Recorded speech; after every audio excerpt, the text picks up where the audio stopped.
Hey there. Well, welcome to this first installment of Developing Virtues, Unlocking Personality to Transcend the Self, exploring the Enneagram from the perspective of the Baha'i Faith and developing virtues. So, first off, what is a virtue? Virtue is a positive character quality, a virtue is an attribute of God.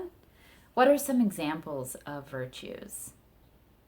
Truthfulness, compassion, courage, integrity, loyalty, love, generosity. These are all examples of virtues. So, the questions I want you to think about. What virtue do you feel you're strongest in?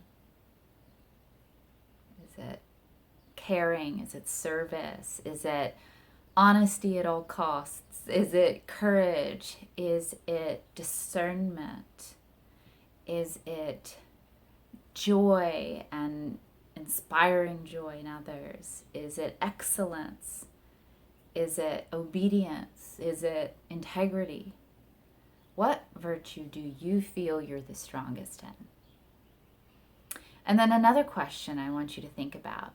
What is one simple thing? If everyone in the world would just do this one simple thing, make this one simple adjustment, it would make the world a better place.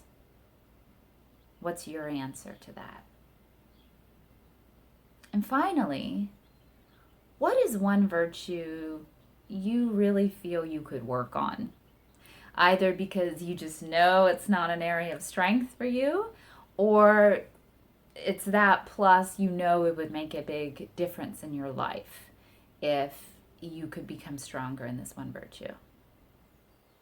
So I ask you those things to think about and percolate on, because that is going to guide you and help you discern your Enneagram type pretty much better than anything else. There are quizzes out there, just Google Enneagram quiz, what's my type? But I find them to be a little bit confusing because they often misrepresent the elegance of the Enneagram system. Because, of course, we are all everything. As humans, we have the capacity for everything inside of us, and no one is going to be just the quintessence of courage and completely lack creativity, and a lot of the Enneagram quizzes that you take online will say, well, you're, a little bit 7, you're a little bit 9, and you're a little bit 3. And it's like, yes, because we're all human and we all share basic characteristics, but no, that's not how the Enneagram works based on, the elegance of its system. And understanding really the pure form of the Enneagram is going to help you with this virtues-based approach. So I want you to think about those questions. What do you think you're strong in? What do you feel you need to work on? And what's one thing, if everyone in the world would just do this thing, it would make the world a better place. Also, I do offer coaching on this, and in just like a few minutes, we could talk this out and I could help you figure out what your type is so you can find what you need to work on. But we'll be getting into all of that in this series. But if you do want to talk it out, I do offer that on my website, JacquelineClaireArt.com. Just go to coaching and select some time with me and we can talk it out. So as you're percolating on those questions, I want to jump back into the Baha'i Faith a little bit in the event that that also is new to you. Maybe you're an Enneagram person, but you don't really know what the Baha'i Faith is. And I'm going to bring them together here. So the Baha'i Faith is a beautiful world religion. To be a Baha'i is to recognize Baha'u'llah as giving the word and the will of God for this day. And the Baha'i Faith's teachings are very modern. They're for this day and age. They are the fulfillment of all of the religions and prophecies of the past about how we are so lucky to be alive on this planet at this time, when we really realize that we're a global family. And now it's about transforming our inner lives, developing our virtues, and then also building a spiritually founded society. So it's an inner out and out inner type of thing, and getting it together as a global family, to put it just in my own colloquial terms. And so the Baha'i Faith, it has personal devotion, like a Christian, like a Buddhist. I mean, probably every faith, there's that, the quiet, private, spiritual reality of your individual soul and mind and heart, your relationship with God, your relationship with yourself, like how you talk to yourself, how honest you are with yourself. Like there's the private, personal, inner element. And then there's also, in the Baha'i Faith, a high degree of engagement with the world, whether it's your Baha'i community, whether it's your family, whether it's your neighborhood, your city, being active on the world stage somehow, like contributing in a practical, hands-on way to making the world a better place and putting into action that inner light in what you believe. So we have personal devotion on the one hand, and we have engagement with making the world a better place on the other hand. So here we have these two things. What is the tie between them? Well, you could say it's your character, it's your personality, how this inner light, how you manifest it to the world around you, how you treat other people, how you work as a team, how you engage with others, how you prioritize, how you spend your time, or so on and so forth. So that's where it comes back to this idea of virtues and character and personality, and getting to know a tool like the Enneagram to make the most of all those things, and to make the most of our precious time on this planet, right? So I wanted to share this beautiful quote from the Baha'i writing. So Abdu'l-Baha is one of the central figures of the Baha'i Faith, and he was asked, what is the purpose of our lives? We would all like to know that, right? We'd like to make sure we do that, right? Fulfill our purpose. And he said quite simply, to acquire virtues. And he says, man's distinction lieth not in ornaments or wealth, but rather in virtuous behavior and true understanding. That was actually Baha'u'llah. And he says, honesty, virtue, wisdom, and saintly character redound to the exaltation of man, while dishonesty, imposture, ignorance, and hypocrisy lead to his abasement. So we have exaltation and abasement. And man's distinction lieth in having a praiseworthy and saintly character. And I am not a saint. I'm not claiming to be a saint, and I'm not claiming to fully actualize everything that I am sharing with you. Obviously, there is a two-way learning going on here, but I think it would be helpful for this exploration to not think of sainthood as something entirely unattainable. Maybe sainthood is just a fully integrated personality and character that manifests to the utmost degree that they're capable all of the virtues. Because it doesn't help to make things too top shelf, or it's doesn't apply to us. Let's say it applies to you. Okay? So how do you go about acquiring virtues? I mean, part of it, we hope we're just naturally getting better in life, right? We're, hopefully yesterday was better than the day before, and tomorrow's going to be better than today. But sometimes that's not how it happens, and we need to be kind of intentional and systematic about it and reflect on our behavior. The Baha'i Faith says call yourself to account every single day, whether that's super formal, like you journal about it at nighttime or in the morning, how did I do yesterday? What did I do well? What could I have done better? Or if it's just, kind of that inner, talk, little chirpy voice coming like, you know, maybe that wasn't so kind what I said to that person. Maybe I took out my impatience on that clerk at the grocery store, and maybe I need to work on patience or tact or whatever. Maybe you pray and ask God for help. Maybe you have meditation tools or self-soothing tools just to help you not be progressively more tense where you're in a place to act out. Maybe you use something like the Virtue Project Virtue Cards. Great little tool. Actually, I highly recommend it.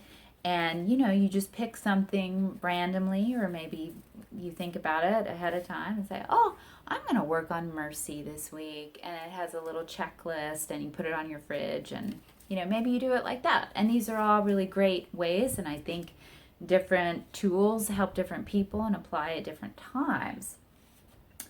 But here we come, zooming in to the Enneagram and why I'm sharing it with you, because the Enneagram is this existent tool to use to really get to know yourself, your strengths, your weaknesses, and identify your own red flags, because even our natural virtues can be a hindrance to us if we lean on those virtues to the extent at the expense of developing other ones, right? If your thing is just like to serve people and make people happy all the time, and you do it to the point where your relationships become dishonest because you're not being fully honest about your feelings about things, you're feeling depleted or deprived,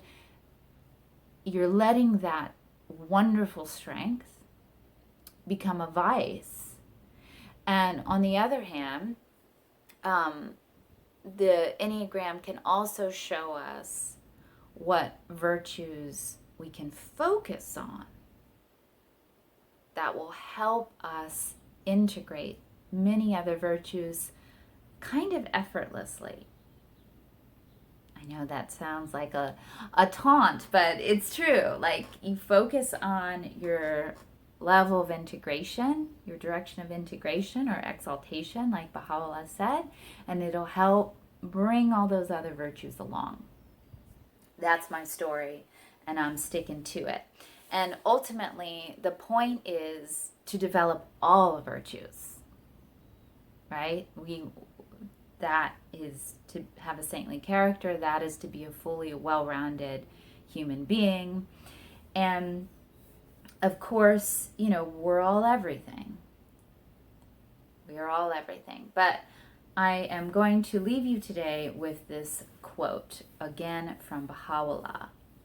The purpose of the one true God in manifesting himself is to summon all mankind to truthfulness and sincerity, to piety and trustworthiness, to resignation and submissiveness to the will of God, to forbearance and kindliness, to uprightness and wisdom.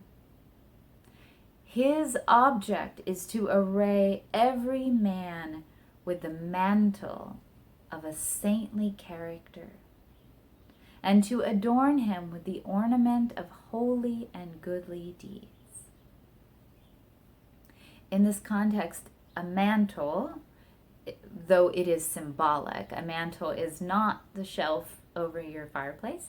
A mantle is something that you wrap around yourself, like a royal robe of sorts. So to sort of be arrayed in a saintly character and to manifest that in goodly deeds. And it starts with truthfulness and sincerity. So we're going to have to be honest in this journey, and it's going to be great fun. And the next video, I'll be getting more into sinking our teeth into the Enneagram.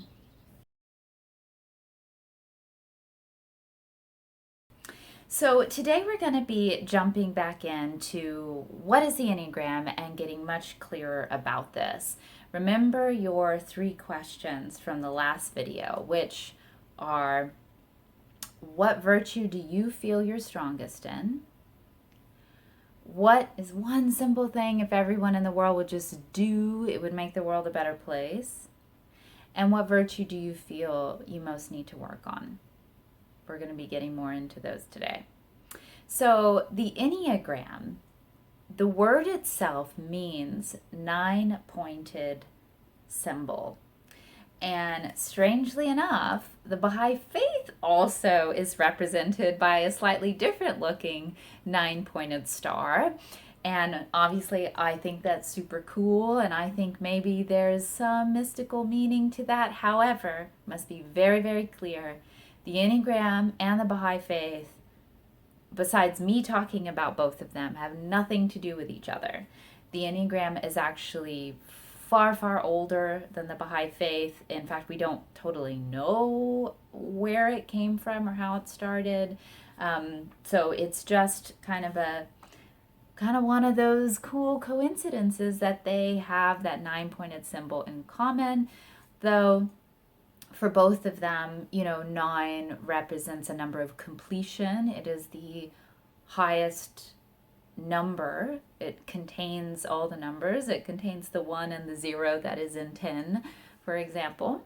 So that much you should know. And also, I am coming to you from not only having grown up with knowledge of the Enneagram and the Baha'i Faith, but also 19 years as an actor, which does not mean to be a faker. In fact, it means to be pretty clear about how humans are motivated and how our behavior and our character, our personality, is a reflection of what drives us. Our pain, our joy, what we're running towards, what we're running away from. Acting is all about, constructing the history and the inner life of your character to manifest certain behaviors.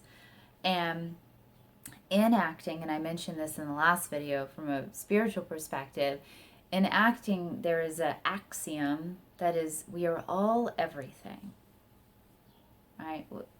Sometimes nowadays it's very common for people to say they're an empath or something. I'm an empath. And I understand, some people are more empathic than others.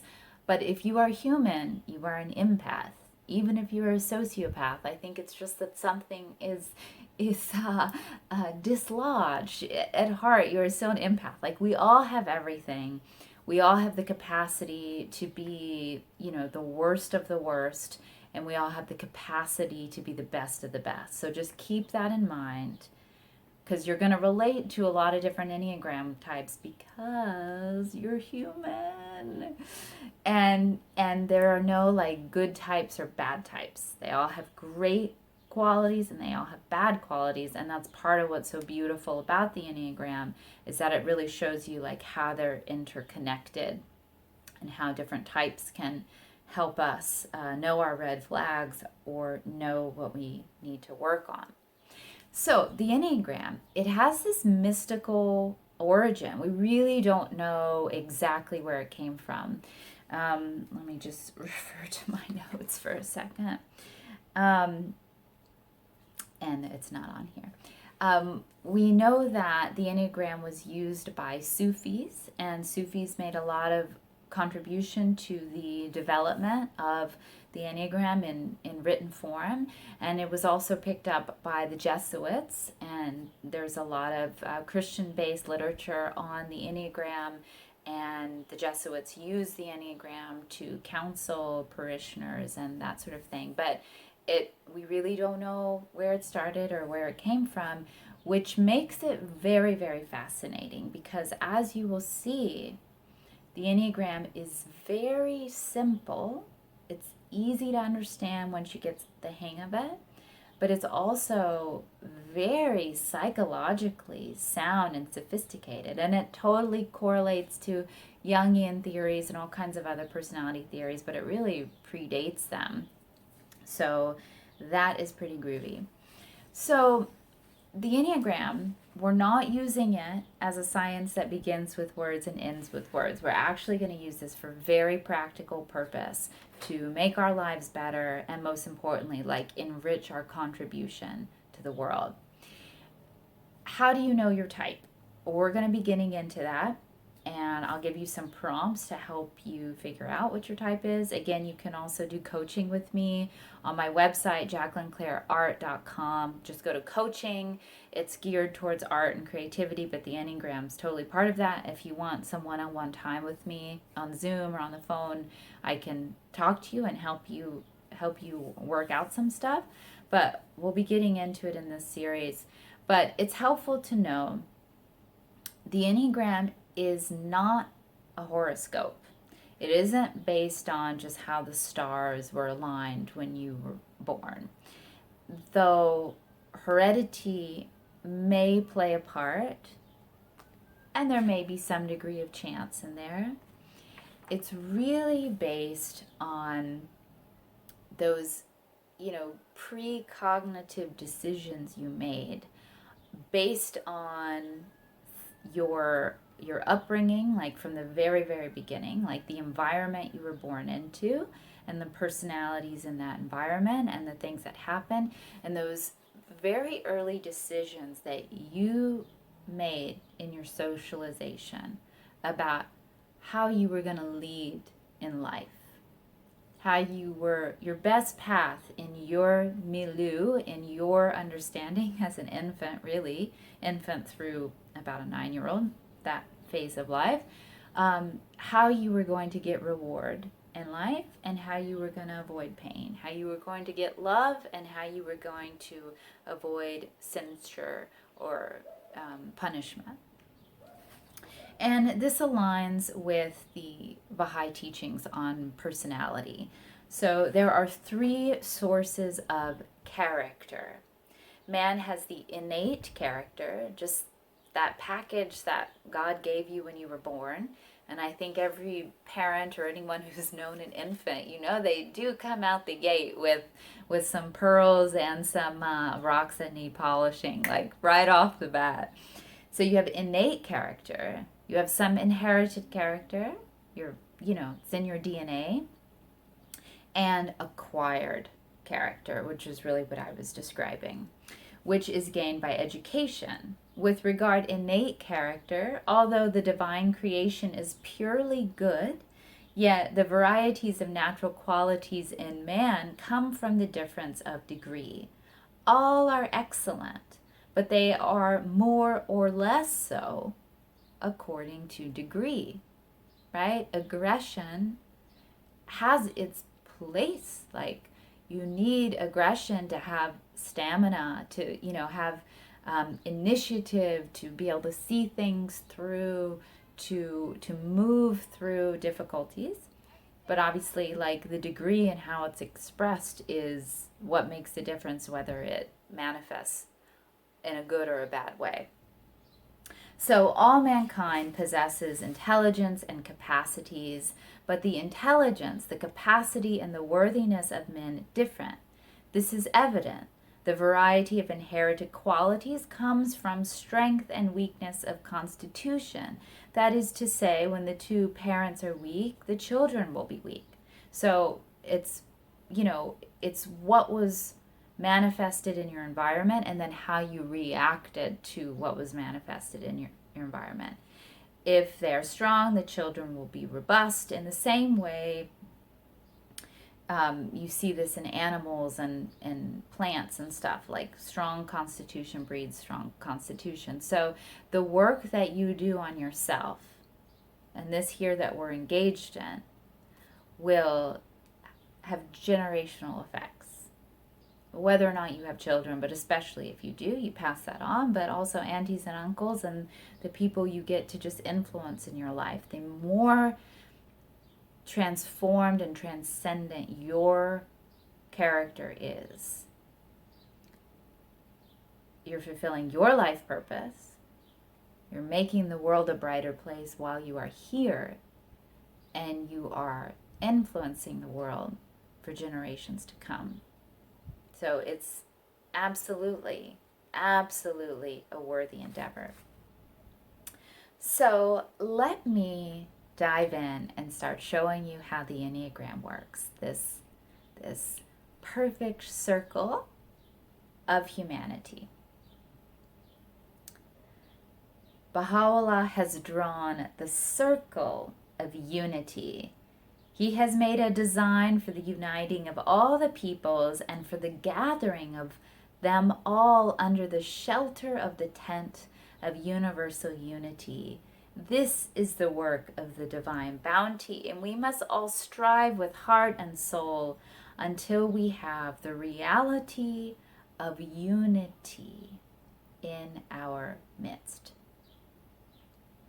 So this circle represents everything, to me anyway. That's how I see it. This circle represents all of creation. This is the unity of mankind, of differing personality types.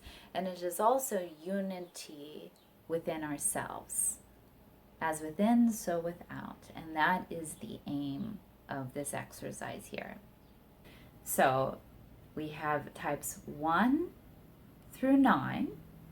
And again, this is not a hierarchy. 1 is not better than 9 or vice versa. They all have good and they all have bad, and we're going to be getting into that. And they all interplay with each other. But you have one dominant Enneagram type based on ultimately how you lead in the world. Okay? We're all everything, but you lead with a certain dominant set of qualities. Okay? And then you have a strong influence by one of the two numbers next to you. For example, if you discover that you are a 2, then you have a wing, is what it's called, of either a 1 or a 3. Okay? So you are a 2 with a 1 wing, or you are a 2 with a 3 wing. You cannot be a 2 with a 6 wing. That is not how it works. Of course, we're all human. I know I keep saying that, but I just want to make that really clear because I know people are like resistant to like putting themselves in a box. And I promise you, the more we can identify the box, the more we can open up the box and let you fly away. Okay? So that is the goal here. But so you are one dominant type, and then you have a wing that is one of the numbers directly next to you. Now, it is my own personal theory that there is a great benefit in purposely thinking about that other number on the other side of you to like help empower your flight out of that box to develop, to help you transcend. That, like, doesn't it make sense that you would want 2 wings? I don't know why this isn't more explored in Enneagram literature. That's my personal Jackie theory. But for now, you are a type with a wing of one of the numbers right next to you. Okay? I am a 3 with a 4 wing. Okay? And then you will discover as we proceed through this series that based on the Enneagram, it's a star shape, right? I showed you that. These lines actually mean something. This shows the interplay between types. So your type has a known direction of health. When you are spiritually and psychologically healthy, you transcend some of the qualities of your type to move in a certain direction. It's known as your direction of integration. That's what is called in Enneagram literature. You could also say it is your level of transcendence, and you could also say it is your level of exaltation, like Baha'u'llah said.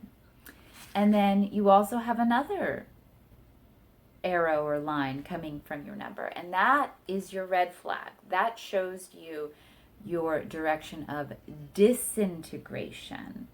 So when you are spiritually and psychologically not acting from a sound place, you take on the negative characteristics of another type. So remember, they all have positive and negative qualities, and you can slip below the negative qualities of your own type to go even lower to the negative qualities of another type. And you can also rise above the great qualities of your type to the greater qualities of another type. So that is how the Enneagram works.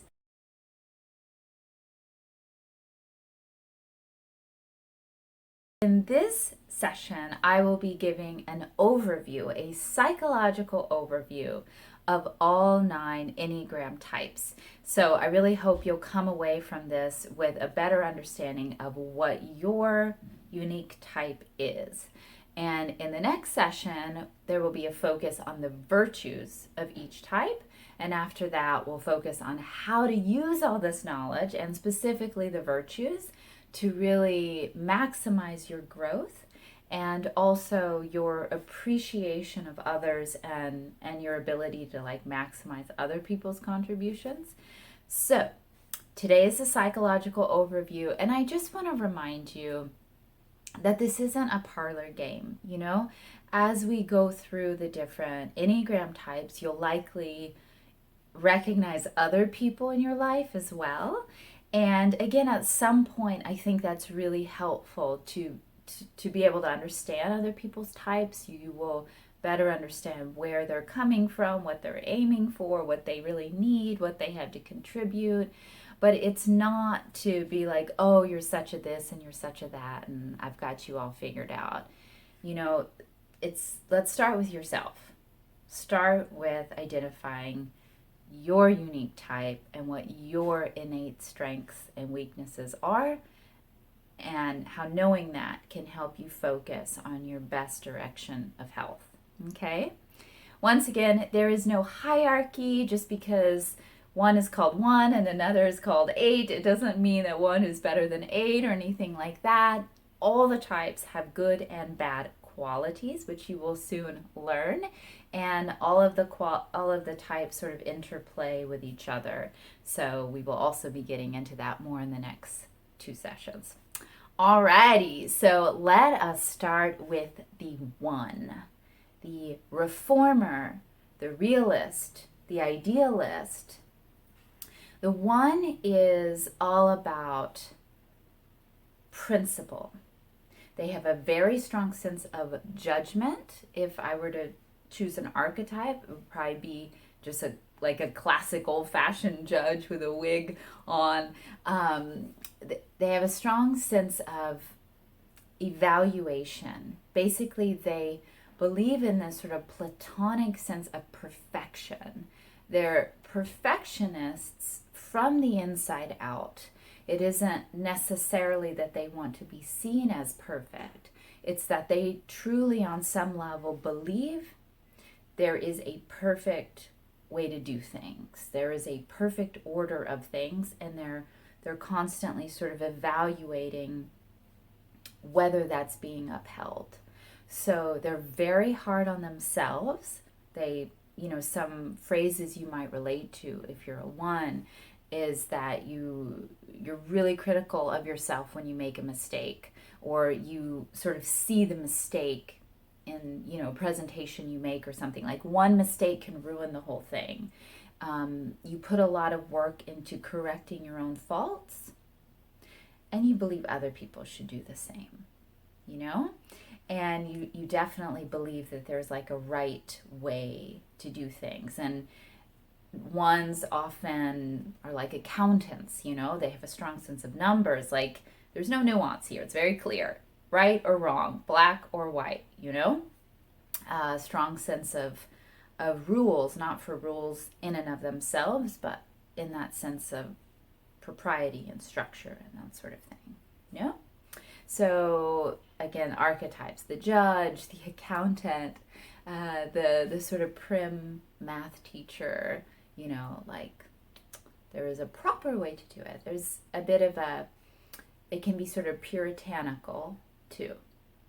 So that is an overview of the one. You might be a one if your answers to the first questions that I asked you, remember the questions were, what is a virtue that you feel you're strong in? What do you feel if everyone would just do this one thing and make the world a better place? And what virtue do you secretly think you need to work on? You might be a one if your answer to the first question was, I have a strong sense of justice. I have a strong sense of fairness. I have, where other people seem to kind of hum and haw, I have a very clear sense of right and wrong. I'm very methodical. I'm very reliable. And what would make the world a better place would be if other people were like that, if other people took responsibility for themselves, if other people were accountable, if other people worked on their own faults, if people had a strong sense of right and wrong. And what you might secretly feel like you need to work on is, maybe lessening your sense of judgment. Like I think I'd be happier if I wasn't so programmed to always be judging a situation. Just an example. Depends on your level of self-awareness as well. So let's move to type 2. Type 2 is all about love. Love is like their favorite word. 2s are caregivers, the helper, the nurturer, just all about the feels and all about taking care of other people. 2s are very tuned in to particularly the emotional needs of people around them. So it can be very affectionate, it can be very flattering, just, the person who wants to be there for you. The flip side, and of course all of these types have flip sides, is that because that is such a strong light, that's such a great quality that obviously the world needs, 2s can really struggle to be self-aware. They don't realize that they are a human being with needs as well, and that sometimes when they give, there is an unspoken expectation of return. And again, they give and they give so much, but on some level, they want affection and love and loyalty back, And that is, that's the flip side of that. Also, all of these personality constructs are essentially ego. Every single one of these 9 Enneagram types. And I love the definition of ego, which is edging God out. So all of the ways that we lead in the world on some level, or taken to excess, or acted upon without self-awareness, can be ways that we actually separate ourselves from God and from other people. And for the 2, because they so want to care and give and love and be kind, because their ego is invested in that, if someone else they perceive as being more kind, it bothers them because they're the kindest person in the room, So some archetypes of the 2 would definitely, the mother, a great mother, or a really bad, malicious, overprotective, overbearing mother, just the nurturer. Maybe a nurse, someone whose profession is to care and to give, a social worker. Social worker is probably a good example of a 2 with a 1 wing. So all about giving, but they also have this strong sense of judgment, right, wrong, proper way to do things.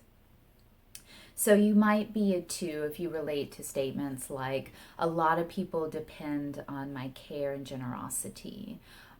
Emotional issues are really important for me. I love to be there for people. I tend to be there for people more than others. And maybe on some level, like, people don't appreciate how much I give enough.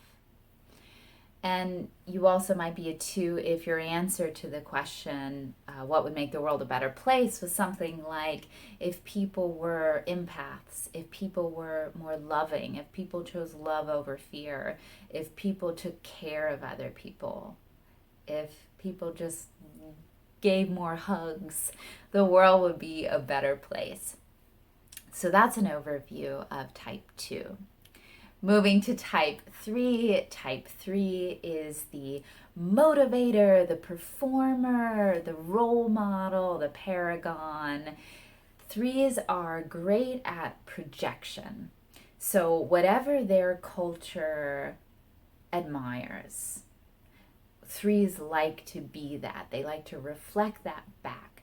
And depending on their level of psychological and spiritual health, depends on how genuine that is or not. But they're like great at like marketing and, again, being performers. Like, they project. They're good at like packaging and projecting a certain image. They can be very hard workers. They are also very tuned in to those around them. But whereas the 2 is tuned into the emotional needs, the 3 is tuned into what the group wants and what the group respects and admires, and those kinds of things. And some archetypes would definitely be the motivational speaker, Tony Robbins, like, yeah, I'm here to give you that sense of motivation and to inspire you to be excellent, like the army, be all you can be. Also, performers of all kinds, and again, it could be, a Cardi B, someone who's like really licentious, and that's what they're projecting for, that's what their audience wants. Or it could be someone, who is like very mindful and does yoga on mountaintops and twists into pretzels, and sort of is this representation of how fit and serene and wonderful you can be. Lady Gaga's song Applause, I live for the applause, like, that's very 3. The Persian doctor, like, just whatever your milieu admires. And 3s are very much celebrated in Western culture. We love to have somebody up on a stage, and we love to admire them and clap for them, and they love to be clapped for. Again, on the flip side, because they're so good at projecting, it can very much be at the cost of their own development as a real person. And that also breeds an insecurity. They don't like people to get too close. They're afraid of that sort of intimacy. So, then they try to compensate by projecting more and more, but there's less and less there. Kind of like the Wizard of Oz, they don't want you to know that the big booming magical voice is just the little man behind the curtain, But again, all of these have good and bad sides. It just depends on your level of awareness and spiritual and psychological health. You might relate to some statements if you're a 3, like, I like to keep myself on the go, success and winning and doing things right are really important to me. I like to motivate and inspire other people. I'm okay being the center of attention. I'm okay being an example for other people. In fact, that's motivating for me. And your answer to what would make the world a better place if you're 3 might have been, if people would be all they could be, if people would follow their passion and do the profession that they actually want to do. And I really keep thinking of that army, just be all you can be, if people would just do that, then the world would be a better place. If they lived up to their highest capacity, the world would be a better place. So the 4 is the artist type. And again, you don't have to be an Enneagram type 4 to be creative, But the 4 really represents that archetypal artist who can be a loner, or at least see themselves as a loner, who is emotional, who's melancholy, who's actually kind of attracted to things that other people might see as morbid, the drama of life, birth, sex, intensity, death, as we smoke a cigarette and wear a beret. Like the 4 lives in that emotional, dramatic world. And for the did I say 4? I'm talking about the 4. The 4 is very committed to truthfulness. Truth and beauty, honesty, being real. These are very important. The ironic thing is, because they're so committed to honesty, the 1 is very honest too, by the way, in like a principled way, and harshly so sometimes, because it's the principle of the thing. The 4 is like emotionally honest and like, well, that's how I feel, so I'm going to say it, and you should too. But the irony is that because they're trying so hard to be honest and be authentic, it can actually be a little affectatious, because they're just trying too hard to reveal their soul to you, But very creative, strong sense of aesthetics and beauty. And you might be a 4 if, your physical environment is very important to you. If you put a lot of care into, your home, and also like how you dress, and not in a 3-ish way, not that you're trying to project status or desirability. It's just for the art of it. You want how you move in the world to represent your soul, Or you might be a 4 if you feel that most people don't appreciate the beauty of life the way you do. Most people don't feel as deeply as you do. If you really have a hard time getting over heartache and loss, and you feel like you have a harder time than other people, you just kind of live in that emotional world. And you might be a 4 if your answer to what would make the world a better place was if people would just be honest, people would be real, like people would tell the truth, if people cultivated more beauty in their life, if people appreciated the beauty of life, if people would be creative and think for themselves, you might be a 4. So the next type is the 5, the scientist, the theorist, the researcher, the thinker. The 5s very much live in their own heads, and their head is like this citadel that both protects them, so they're inside their head, and it's this workshop. They're always thinking and theorizing, and they look out at you, maybe through a telescope, and they like to analyze you, but from the protection of their mind. And they can be like the socially inept oddball. They don't even realize or frankly care how odd they might come across in a social context, because they're in their citadel peering out at you, And I think of Einstein, that crazy hair, and he don't care because he's thinking about E = mc squared, and he's innovating, and he's like in that workshop of his mind. So 5s really go down the rabbit hole. You might not ever see them again. And we'll get more into this in the virtues session, but they're really striving for a sense of certainty. And obviously they can be great at, representations of wisdom and knowledge because of that commitment. Of course, the flip side is they can be very hard to get close to. They think too much. They can, when it's not in the context of a gift to humanity, figuring things out. If it's just their blankie, like, well, let me think about this a little longer 50 years later, and maybe I'll be willing to to marry that person. I need to think about it a little longer. So you might be a 5 if you definitely feel distant from other people, and you like to figure things out before you take action. I really need to think about this. And you like to analyze things, and small talk is not your thing. Like, you don't get it, all right, at all. A lot of scholars are 5s. They kind of go hand in hand, and that would be the archetype for me. Sherlock Holmes, a detective, Einstein, scholars.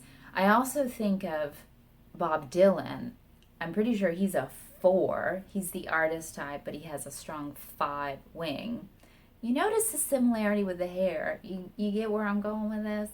But he has this strong innovative quality. And there's a little social oddball in there because he's like, innovating new cool ways to express himself and whatever. So the innovator, the rabbit hole.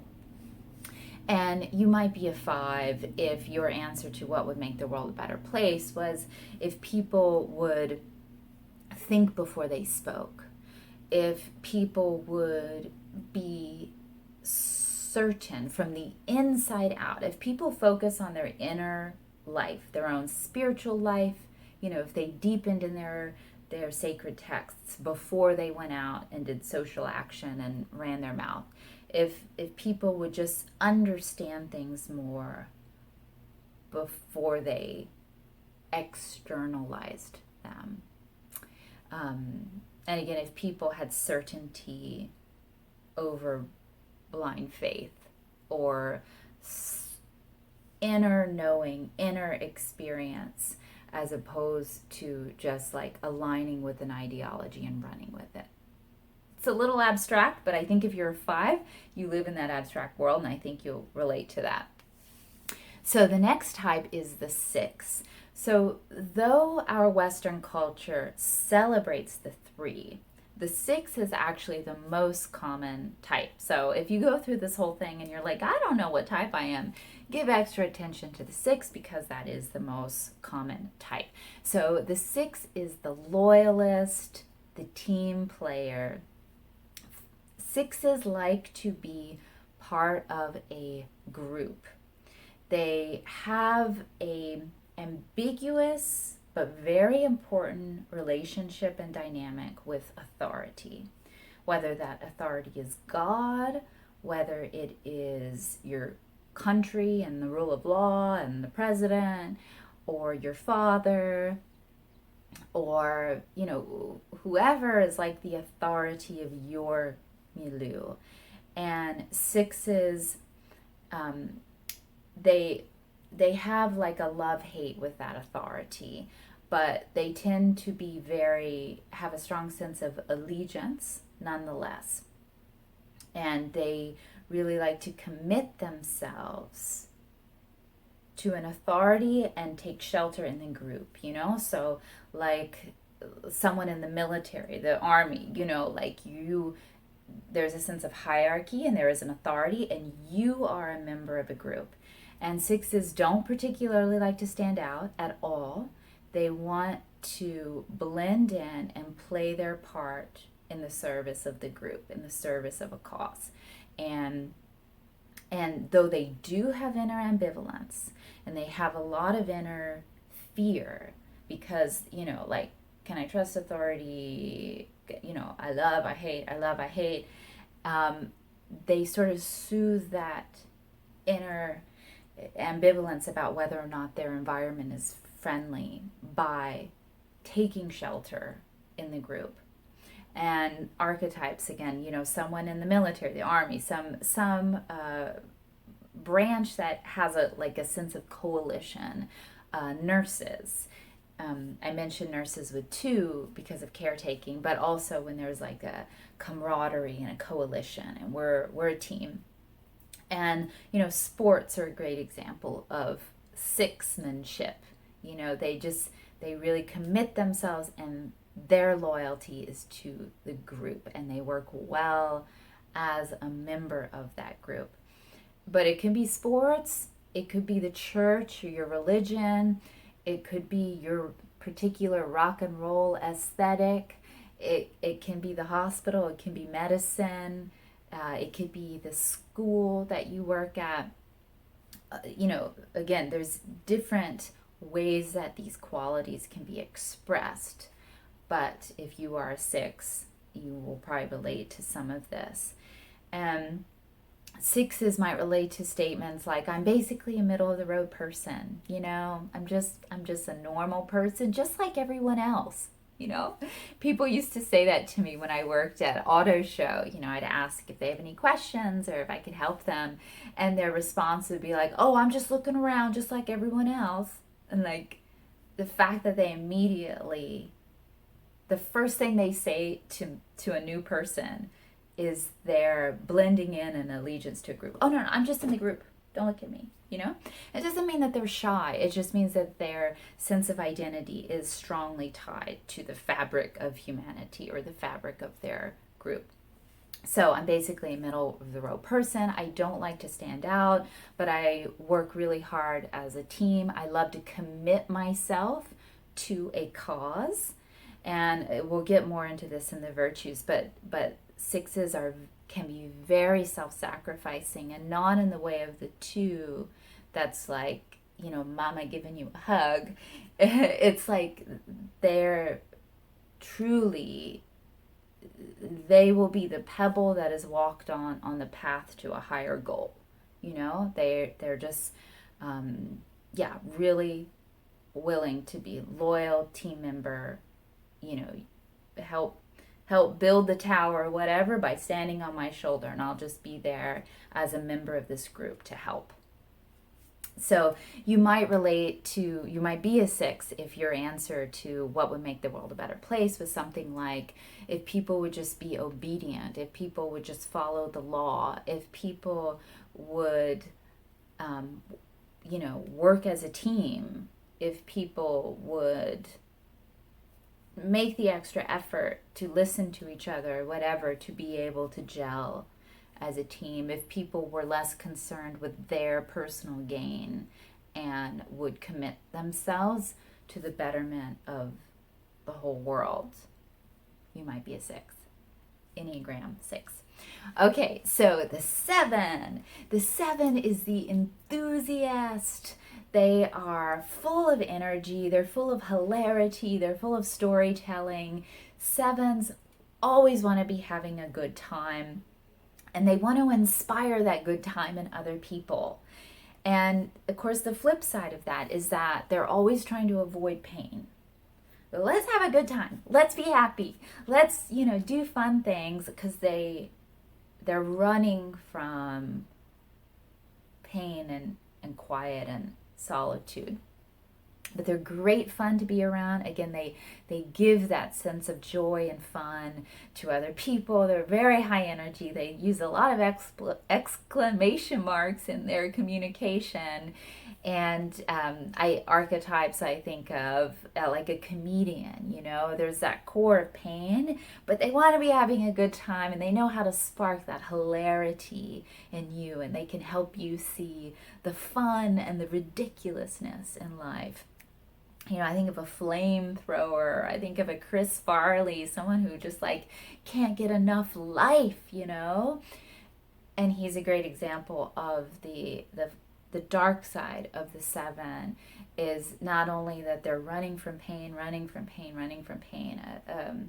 a Keith Moon, but they can, for that reason, and because they so want to be having fun all the time and just like experiencing joy and pleasure and a good time, that can lead to excess. So 7s have the greatest trouble with excess. You can't be having fun all the time, and you can't be eating an ice cream cone or doing cocaine all the time. Like, there are limits. So it's the good and the bad of the 7. But again, great fun to be around, really bring that joy out in other people. And once you know this and you know how to measure your gifts and know your direction of health, sevens are just such gifts to the world, you know? And sevens, some statements a seven might relate to is like, if a little bit of is good, then a lot is better, you know? And I want people to see me as happy.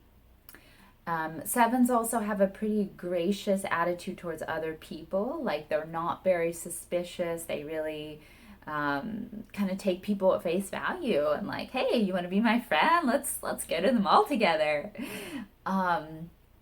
Yeah, those are some quotes that a seven might relate to. And you might be a seven if your answer to what would make the world a better place was something like, if people would be happy, if people would just have a good time, if people would enjoy life more, if people would, just jump out of an airplane or eat some chocolate, like if people would just relax and, relax, but also like thrill themselves, that maybe it would make the world a better place. If people would like be more friendly, if people had easier friendships, the world would be a better place. So the next type is the eight.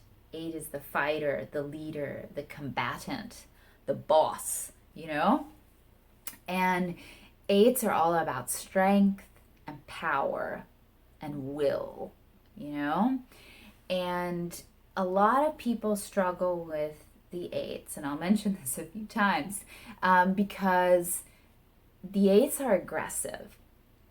And they can sense your weakness, and they can purposely pick on you. The eight can be a bully. But also, sometimes it's just like playful. When they push you, they're not trying to dominate you. They want you to push them back. They want to tussle with you. They want to play. It's an expression of intimacy for them.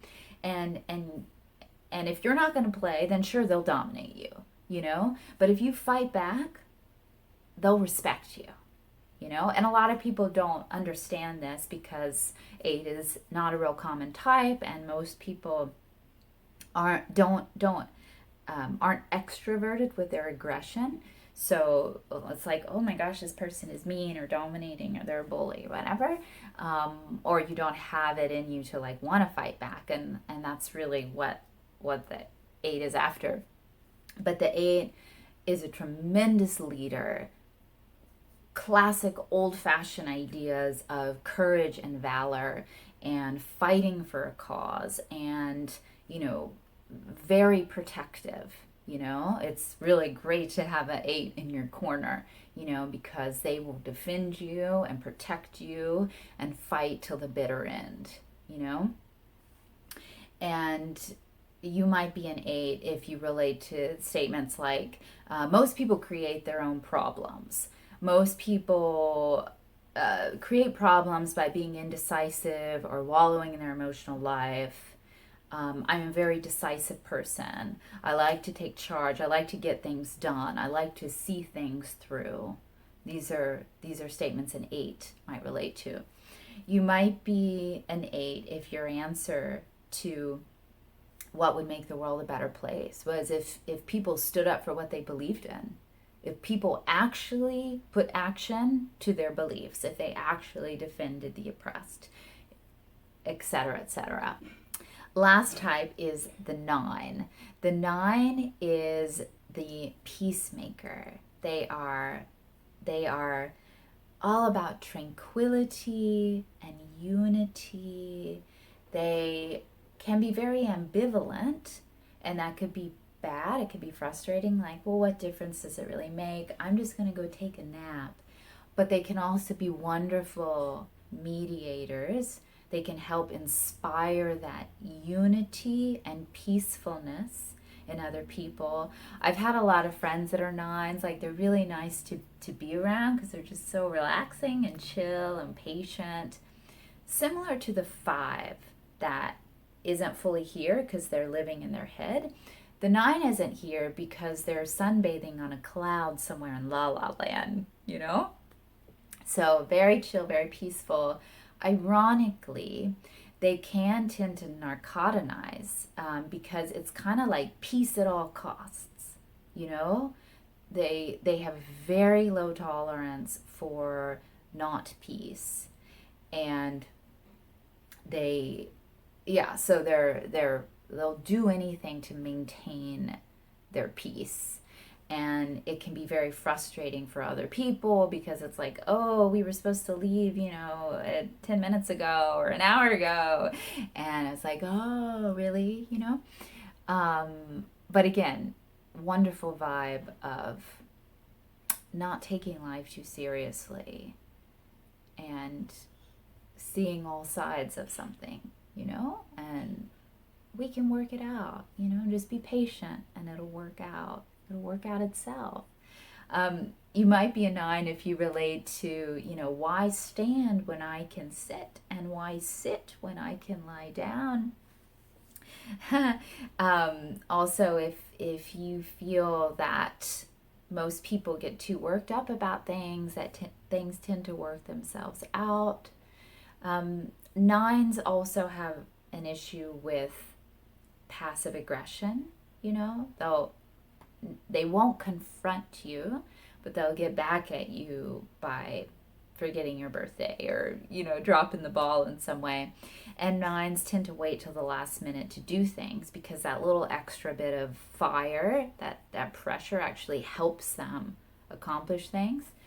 9s can inspire a lot of frustration in other people, and they also can tend to be in relationships that are like with somewhat volatile people or dramatic people, because that actually helps them feel more alive, because it kind of brings them down from their sunbathing on a cloud to like engage with life. So it's kind of interesting thing. But again, when they're healthy, they're just bringers of peace and mediation and tranquility and unity to the group.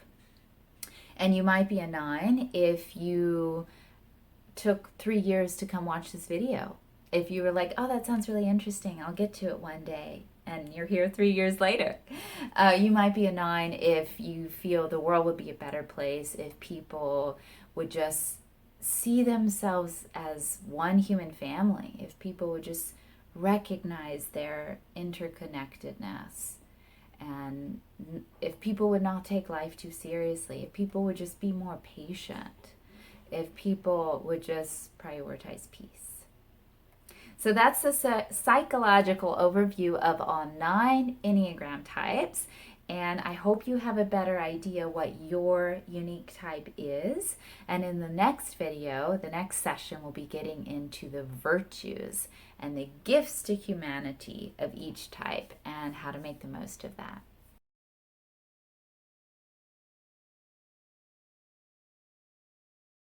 The title of this whole series, just to remind you, is called Developing Virtues, Unlocking Personality to Transcend the Self, or self. I don't mean the self in the Jungian sense of like your spiritual connection, but more so self as in the box that holds you back from being the fullest human, the fullest reflection of all of the beautiful qualities of God that are inside us, right? We're created in the image of God. We are created with the reflection of God's qualities and light within us, right? So let me just adjust this a little bit. So in the last session, I went over very briefly but pretty thoroughly a psychological overview of each of the types. What we didn't go through, and is something we can explore one-on-one coaching, I might do a future series, is more the spiritual side of all of those types.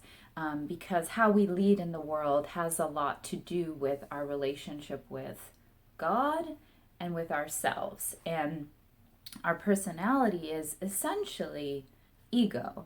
And I love the definition of ego, that is edging God out. We have a lot of, ways that we think are working for us, in our lives, like how we lead, but they're really serving to separate us, increase separation from God and other people. So there's so much deeper we could go, but I really want to charge ahead to give you this view of the virtues that you innately have as your type, and then also understanding the virtues everybody else has and being able to maximize other people's contributions and like understand what's going on in different dynamics, and most importantly understand your direction to focus on to maximize your growth, to really bring along all of the virtues, to develop all of the virtues as you focus in a certain direction. Sort of the Karate Kid, wax on, wax off. Like, you focus on a select set of qualities. You at least know, you understand the direction that you go in when you're healthy. And that's you painting the fence, right, in the Karate Kid. And as you work on those skills, without realizing it, you are developing many other ones at the same time that will, give your soul and your spirit flight. And that is the transcending personality to, what do I call this series? Unlocking personality to transcend the self. So in the last session, as I said, we went over all of the basic types. And remember, before then, I told you that each type has a dominant wing. And it's our little secret that I believe you should give attention to that other wing too, to help with your flight. But you have a dominant wing. So once again, I gave the example of a 2. If you're a 2, you're like, yeah, I really think I'm the helper type. I'm, love is like my favorite word. I'm all about love, and I really like to nurture and care for people, and I like to do nice things for people. Like that, that's how I operate in the world. Then you have either a dominant 1 wing or a dominant 3 wing. So the 2 and the 1 are a smidge more in conflict with each other. So you're all about love and giving and helping and caring, but you also have a strong sense of like judgment and platonic perfection and how things should be, and you like to be methodical, and you like to do things the right way, and you really think other people should be doing things the right way as well. And again, I think of the archetype of a social worker, like you're giving, but you also are very structured. You also believe in right and wrong, and that other people should adhere to that, and you have like a strong sense of that. If you are a 2 with a 3 wing, remember 3 is the motivator, the inspiration, the paragon, the role model, the performer. So you're all about love, and you also want to inspire love in other people, right? And you want to be an example of love and caring and lighting up the world. For some reason, I have this sort of dated archetype in my mind, and I don't really know much about the woman, but I think of Christy Brinkley. No, is she the one who was married to Billy Joel? Yeah, Christy Brinkley, right? Yeah. She's either a 2-3 or a 3-2. Like, she is just bottled sunshine, right? So that, and again, 3-2 and 2-3, those dynamics, like they really interplay with each other. And I gotta stop myself because I could go on into the dynamics. So you are a type, and you don't jump types throughout your life. That's another misconception, that if you do a Google search, we'll say, oh, well, I was a 2 in my 20s and I'm a 6 in my 40s. The goal is transcendence. The goal is to ultimately not be identifiable as a type, because you want to be a fully actualized person and you want all the virtues. But unless you have multiple personalities, you don't jump types. You just become more evolved as a human and less identifiable as a type. And you have a wing. And our little secret about the wings. Okay, so now we're going to go back through each of the types with a virtues perspective on it. And I'm going to share some beautiful quotes from the Baha'i writings for each virtue. So every type has virtues that they give to the world that are gifts to the world that we can all learn from. They're great examples of these virtues. And it'll also help you, understand like the great things that you have to offer based on your unique type. Okay? So the one, remember we talked about the one as the judge, the reformer, the idealist, and some of the virtues. I'm using my virtue project, virtue cards here, that a one really manifests. Idealism, justice, orderliness, integrity, fairness, sense of balance, accountability. They're very reliable, righteous. They can be very tolerant and forbearing, even though they have that strong sense of judgment. Depending on their priorities, they also have a strong sense of tolerance. But I really think of justice, which is why I gave the scales as the symbol. And there's a quote from the Baha'i writings that says, "O son of spirit, the best beloved of all things in my sight is justice." So that is the gift of the one. Thank you so much, ones, for holding down the fort of justice and integrity for us. Now, type 2, we already talked, they're all about love. They're all about caring and giving and helping. And obviously, all of those are tremendous virtues. Love, kindness, caring, helpfulness, gentleness, charity, thoughtfulness. They really do tune into the needs of other people, and they are a great example of that. And I have a quote from Abdu'l-Baha. "The foundation of Baha'u'llah is love. You must have infinite love for each other, each preferring the other before himself." Again, twos are a wonderful example of that. Threes, the motivator, the performer, the role model, the paragon. Threes are such hard workers, and they really do exert themselves a great deal. They're willing to, put themselves out there. And the two virtues that I found were like the most spot on for threes were excellence. They really want to do everything very well. And self-discipline. They go to the gym. They, do what they need to do to finish that project. Like, they are very disciplined. Other virtues that they can be really strong in, again, because they project, and the healthier they are, the more it's genuine and not just projection. Consideration, dignity, mindfulness, reliability, tact, right? They're very tuned in to their environment. So it's less like the two being tuned into people's emotional needs and more like kind of social, like what is appropriate for the situation, which is where tact comes in.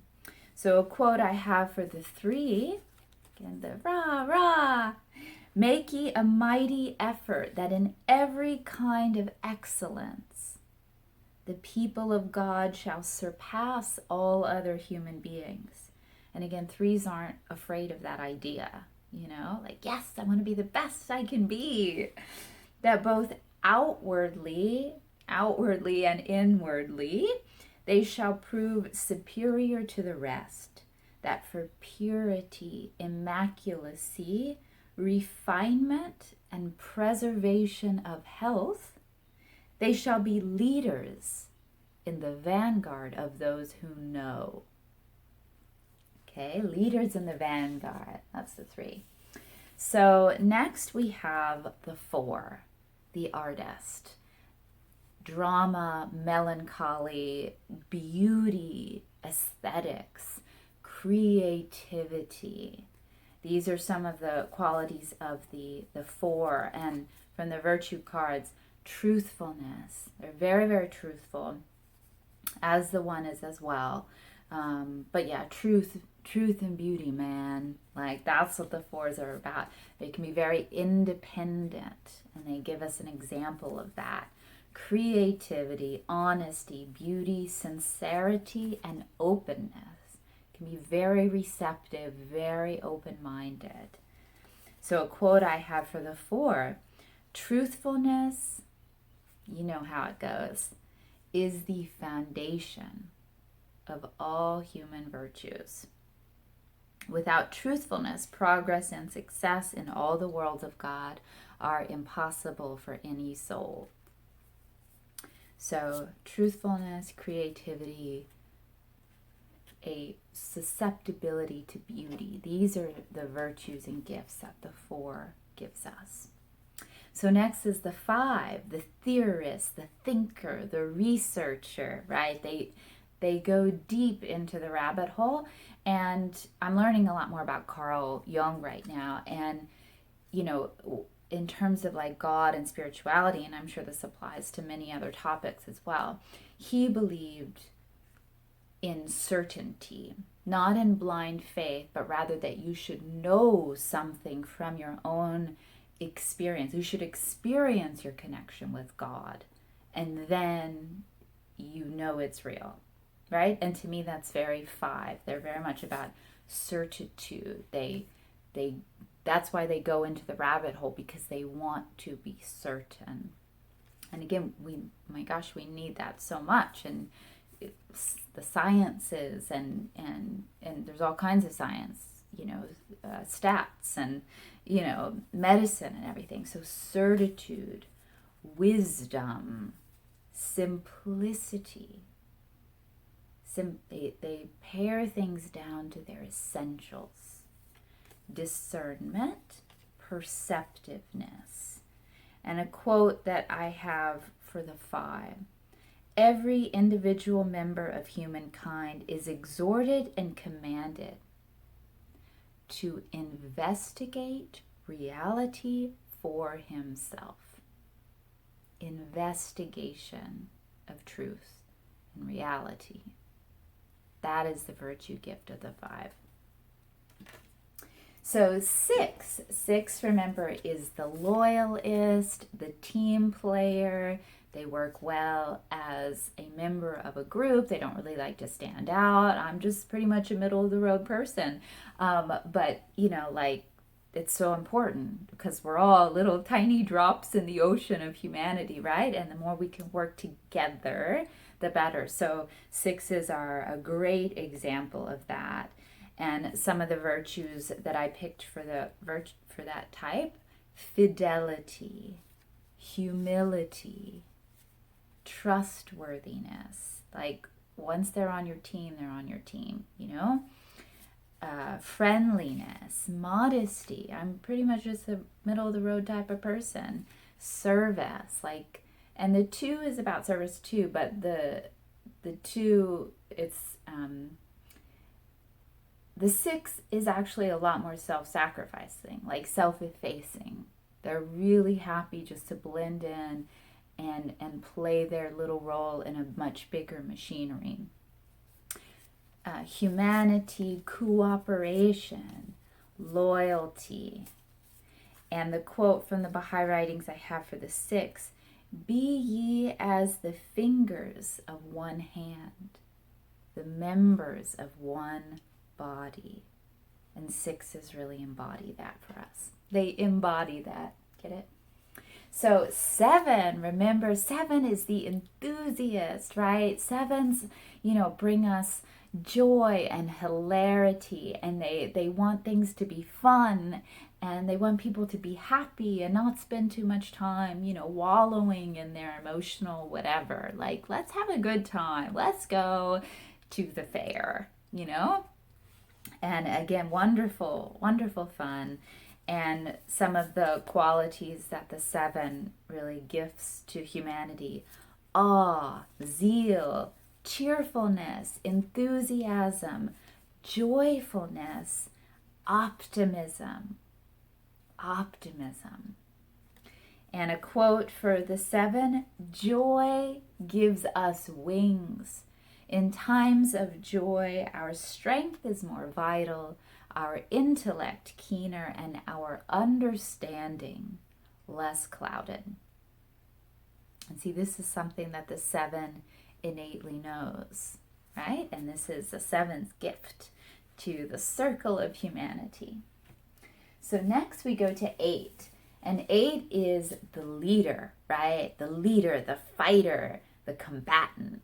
They're all about strength and I thought triumph of the will, but no, delete. But they are actually a little bit. And the funny thing is, like, eights are a real challenge for a lot of people if you don't get why they are the way they are. But what's really interesting is that when I was going through the virtue cards, I found so many that the 8 manifests. And again, like, 8s can be a bully, or they can be interpreted as a bully. So that's what I meant by people have a hard time with them. But the 8s, so many virtues I found. Resilience, confidence, steadfastness, seeing something through, fortitude, initiative, decisiveness, done, moving forward, commitment, courage, assertiveness, endurance, perseverance, determination. So many, that we need to, like, actually change the world, actually finish projects, actually defend the oppressed, And the quote from the Baha'i writings is from Baha'u'llah.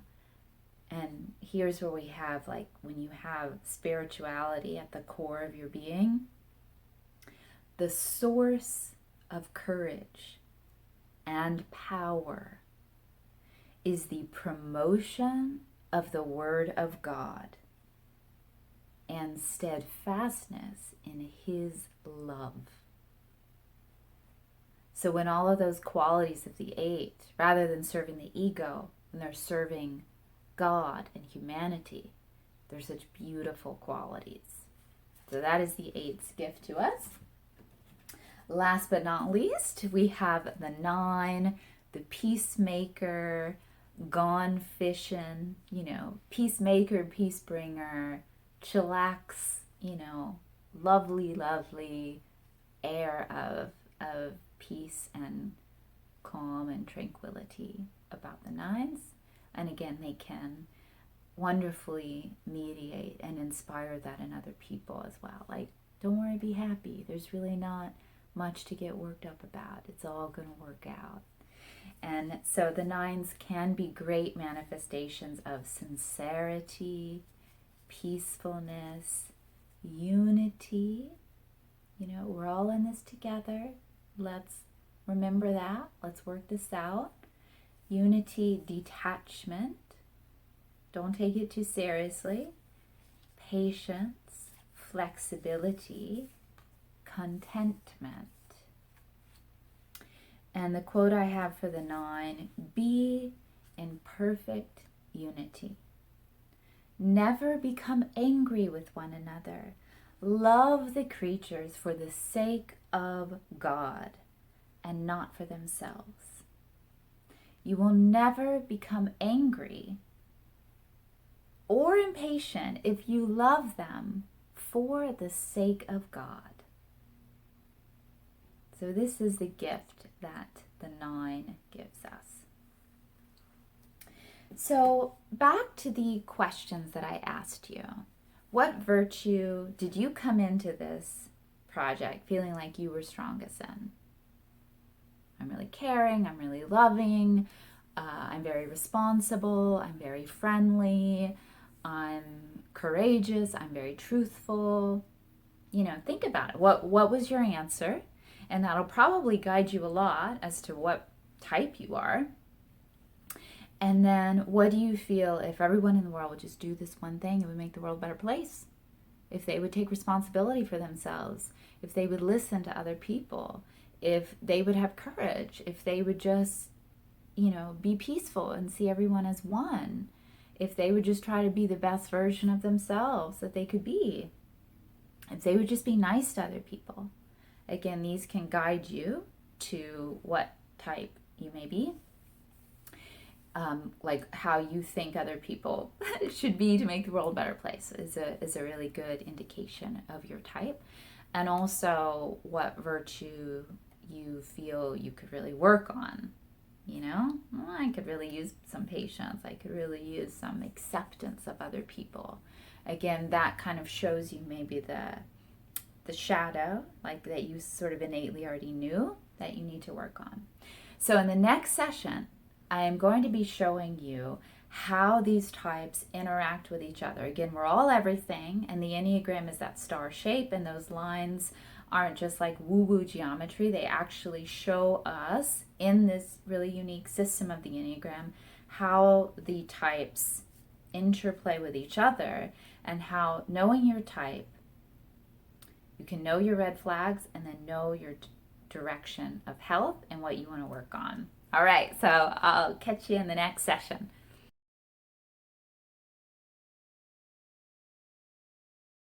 So I have given you an overview of how the Enneagram works, and today I'm really going to be showing you how to use that. And I've also given you an overview of each of the 9 basic types from a psychological perspective and a virtues perspective, what their gifts are to humanity. And today I'm going to be showing you how to apply all of that understanding to maximize your growth and the development of virtues. Remember those 3 questions I asked you, like if you're still wondering what your type is and that sort of thing. What virtue do you feel you're innately strong in? What virtue or action or adjustment do you feel if everyone in the world would just do some simple thing, it'd make the world a better place? And what virtue do you kind of think maybe you need to be working on to improve, to strengthen? And that will hopefully give you a good roadmap. And again, if you ever want to book a session to talk about these things one-on-one with me and help work some things out to liberate your energies and help you develop your virtues, I am happy to work with you. Just go to my website, JacquelineClaireArt.com, and go to coaching, and we can go a lot deeper and really come out with practical ways to maximize your growth and improve your interactions and that sort of thing. Okay, so you know your type. Hopefully you have a better idea, and you maybe even know your wing, the wing that you're dominant in, and how that adds a shade to your type. And you know the virtues that you really innately come to the table with. The 1, justice, idealism, accountability. The 2, love, caring, helpfulness, generosity, nurturing. 3, excellence, discipline, motivation. The 4, truthfulness, independence, beauty, creativity. The 5, certainty, wisdom, investigation, right? The 6, loyalty, fidelity, humility, service. The 7, enthusiasm, zeal, joy, zest for life, spontaneity. The 8, courage, strength, integrity, assertiveness, forbearance, steadfastness. And the 9, peace, sincerity, contentment, unity. So here's where it starts to get super duper groovy. So I mentioned that every type has a known direction of health, spiritual and psychological health. Transcendence, you could say, exaltation, you could say. So when we're going to start with the one, when the one who's all about justice and judgment and rules and propriety, when the one is moving towards health, when they are moving towards their wholeness as a human being, they take on the characteristics, the positive characteristics of the seven. So they go from justice and rules and rigidity and idealism, and there is a proper way to do things. And they don't reject those virtues. Those are gifts to humanity. But instead of feeding those and becoming more and more rigid and more perfectionistic, they allow themselves the joy of a seven, the appreciation of life. They allow pleasure in, the sensual element of life. They appreciate the breeze on their face. They appreciate a delicious meal. They dance. They move. So enthusiasm, joy, cheerfulness, optimism. Ones are idealists. They're also like realists. And we need realism, all good, but sometimes to focus on optimism and to have that joy and playfulness that a seven offers. So when a one is moving towards health, they move in that direction of joy and pleasure and spontaneity, enthusiasm and optimism. And if you are one, I recommend that you keep those qualities in mind so that you know when you're trying to make a decision, do I take path A or path B? Well, which in this context is the high road? Which helps you be a more integrated person? Be in your body and be happy and laugh. Okay?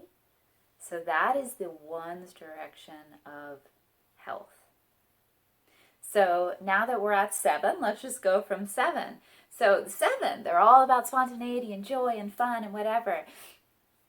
The seven's direction of health, spiritual and psychological health, is to take on the positive characteristics of the five, the researcher, the thinker. So the sevens are able not to be in constant motion like the butterfly, right? But they're able to focus. They're able to sit still and apply themselves to one thing at a time. So the butterfly celebrates those wonderful gifts they have to give to humanity. But they can harness that, they can focus, they're not afraid to sit still, and they can go deep instead of just going wide. So they can investigate reality, and these are some of the virtues of the five, right? Investigation, wisdom, simplicity. Okay? So the seven doesn't always have to be having a grand old time. They can focus. So if you are a seven, think about that. What's the choice here? The choice to be in constant motion, or what can I focus in on and harness? How can I learn more? Go deeper. Go deeper. So now that we're at the five, the thinker, the theorist, the researcher, the investigator, the five steps out of that citadel of their mind, of thinking, because fives very much, they want to have it all figured out before they come outside of their citadel. And in their direction of health, exaltation, transcendence, they take on the positive characteristics of the eight, the leader, the fighter. They're willing to come out of that citadel and exercise courage. They stick their neck out. They have initiative. They fight for what they believe in. So that the 5 takes all of that wonderful knowledge, and they exercise courage, and they step out, and they're strong.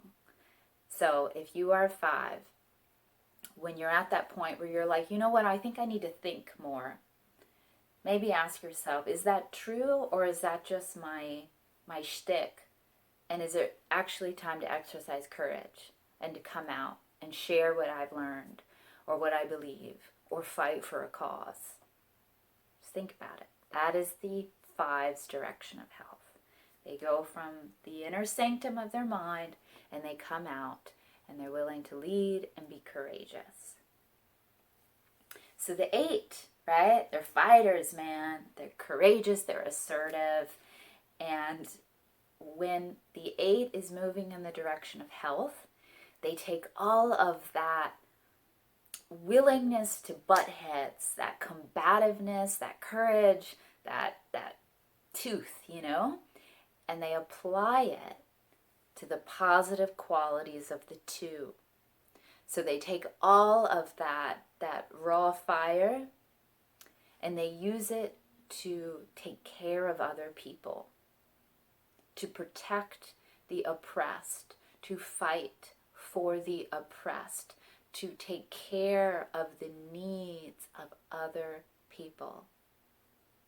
And isn't that beautiful, right? That their aggression in their direction of health is to apply that to taking care of other people and the needs of other people.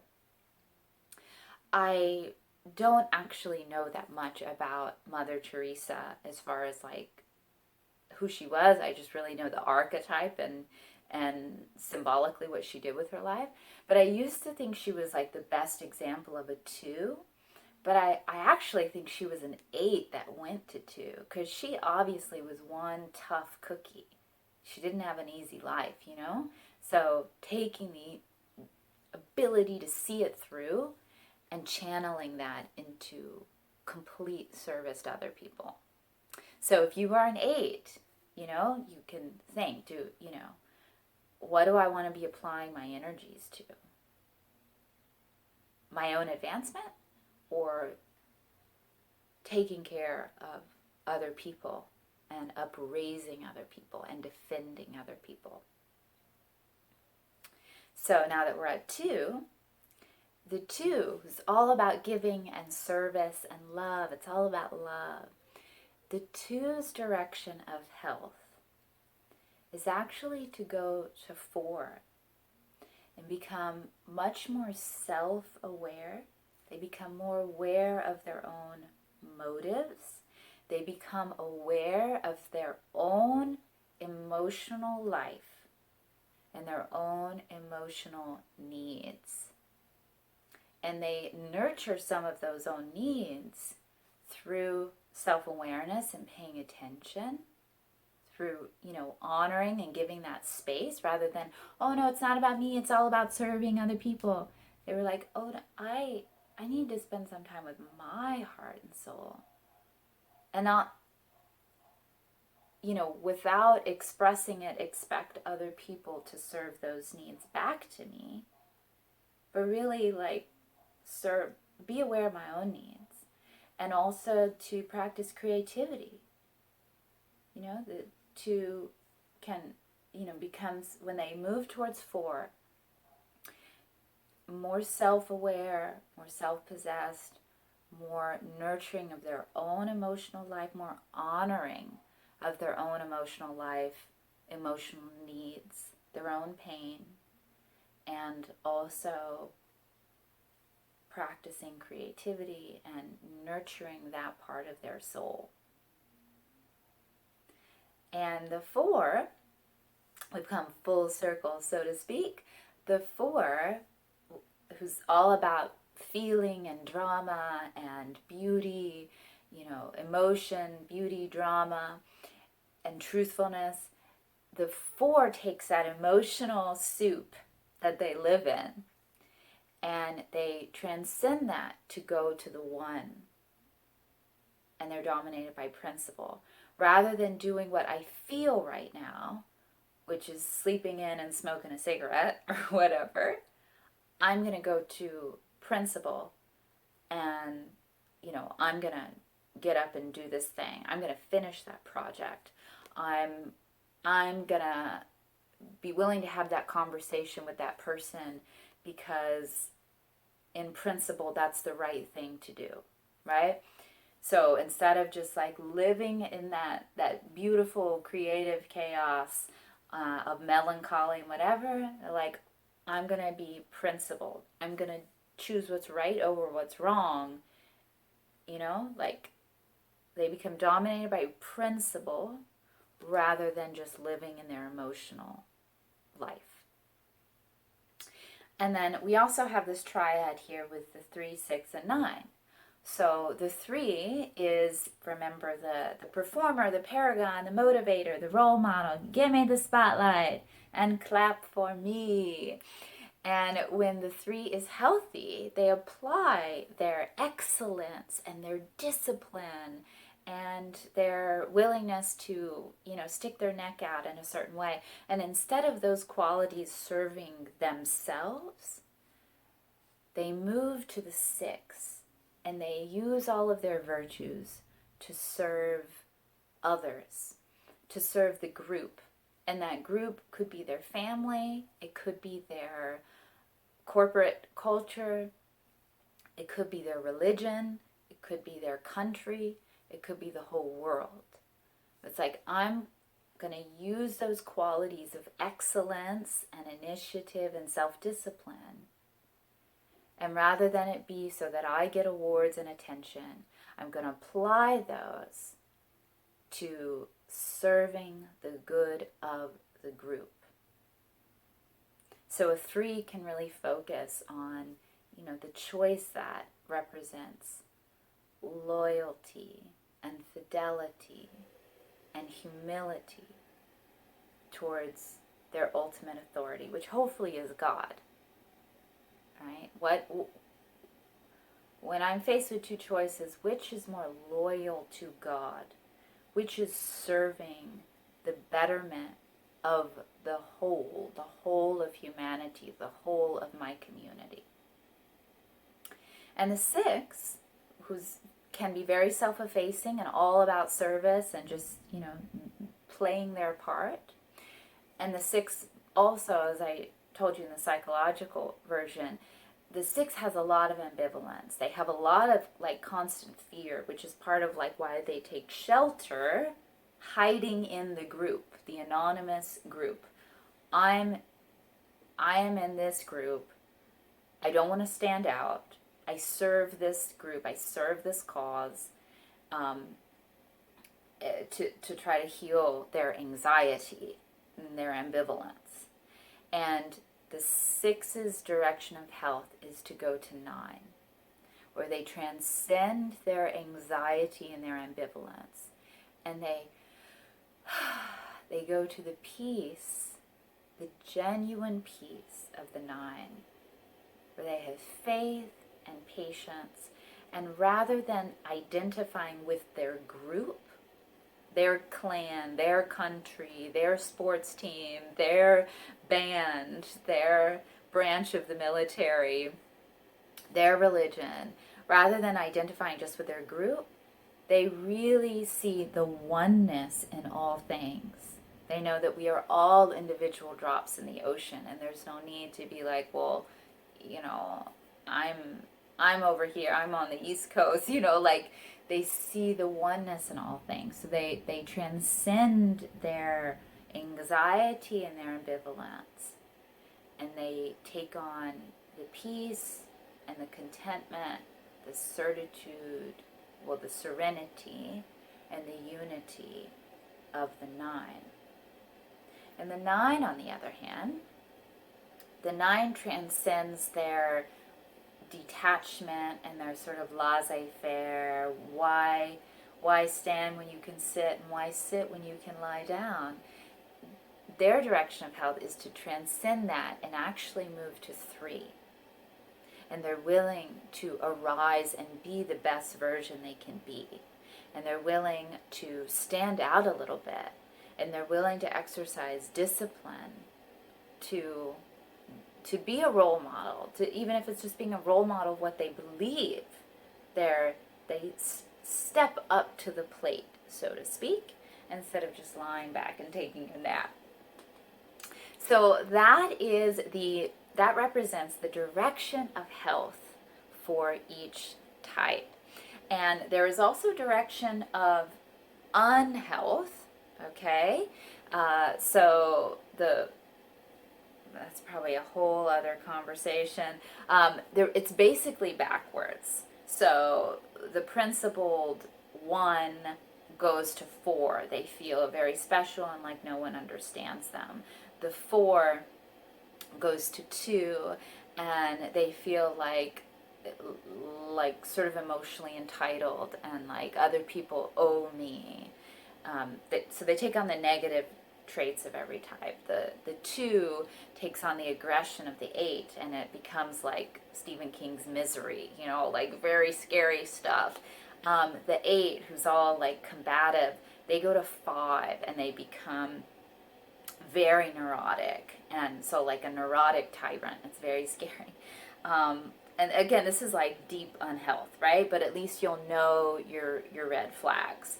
The 5, when they're unhealthy, goes to 7, and they become erratic. And the 7 actually goes to 1 and becomes very judgmental of other people. And yeah, so I did that. The 3 goes to 9. So the 3 becomes like catatonic. They just let go of the reins and become overly detached. And the 9 goes to 6 and becomes very ambivalent and clannish. And the 6 actually goes to 3 and becomes sort of narcissistic and center of attention. So I just quickly went through that because I want to get back to the virtues, because I want to give you something very practical to do, to work on. I hope by this time you have a sense of your own type, and even a sense of your own wing, your dominant wing, and what wing you could serve to develop that other number on the other side of you. And whatever your type is, know your direction of health, okay? Know your virtues, okay? Whether it's justice, love, excellence, truth and beauty, certitude and wisdom, loyalty, fidelity, joy, zeal, enthusiasm, courage, strength, determination, or peace and unity. Know your virtue and know your direction of health so that you can keep tabs on yourself. I do recommend these virtue cards put out by the Virtue Project, and it gives you something really practical to hold on to. So I'm a 3. My homework that I'm now giving you, whether you have virtue cards or not, you could make your own, go to their website, figure out how you want to do that. But gather some of the virtues that represent your direction of health. I'm a 3. I have the virtues that represent the 6. Loyalty, fidelity, humility, modesty, cooperation, humanity. And read these and focus on these. Put these on your fridge or your bathroom mirror or your idea board, and really deepen on how to exercise them. So for example, cooperation, it has an exercise on the back. The practice of cooperation. I invite partnership. I trust the power of unity. I offer my help and ideas freely. I have the humility not to do it all myself. Oh my gosh, I want to start crying. I know I don't have to do it alone. I work with enthusiasm for a common goal. So as a 3, this is one of the virtues in the package that is my direction of health. And by focusing on these, I'm going to learn so many other virtues and develop them, justice and courage and certitude. But this is going to be my direction of transcendence to help maximize and bring in all of those other virtues. So maybe you're a 1 and you want to remind yourself about joy and zeal and spontaneity and enjoyment, right? Maybe you're a 2 and you want to take some time just to be with yourself and practice creativity and honesty. What does that mean to you? Just be with yourself for a while. Independence. Right? I think for myself. I am fully myself. I trust my decisions. I enjoy healthy self-care. I do not burden my relationships with unrealistic expectations.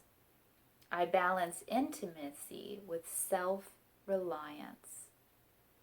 So if you're a 2, focus on the positive qualities of the 4 and the gifts of the 4.